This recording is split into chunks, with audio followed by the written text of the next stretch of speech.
Is your hair good? My hair's okay now. Okay. Thanks. It's new, so it's hard. So's mine. Yeah, it's nice. Mm-hmm. You should compliment us in the comments. Anyway, welcome to a new episode of Books in 140 Seconds. Today we're discussing Snowball, Dragonfly, Jew by Stuart Ross. It is Stuart's first novel about a performance artist in Toronto who experiences a traumatic event when his mother assassinates a neo-Nazi, and then he has to deal with that. But it's not a narrative story. It's kind of like being dropped into someone's brain and working through his memories, and he's not the most reliable narrator, and some of the memories are important, but they're not important. And some don't seem important, but they turn out to be. So everything is very seamlessly connected, but it's still a very disjointed read that you don't understand as a cohesive whole until you finish and have walked away from it. But I really liked it. How about you?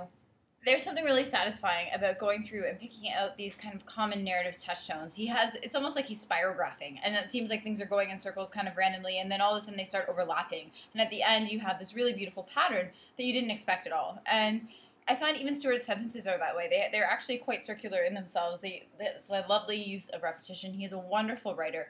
They're not in any way like overly ornate or silly. They're actually quite straightforward, but manage to be quite touching.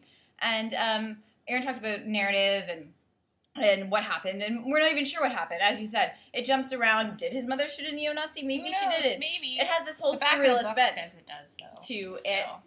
Who knows who writes those things? I don't know. This company can't be trusted. It has this whole surrealist bent to it. But what's interesting is that even in these really surreal moments, they're fully grounded in emotion and fully grounded in like his feelings about those things, and kind of offset by these also really small moments of like pouring Jello on ants or anything that happened, something at camp as a child.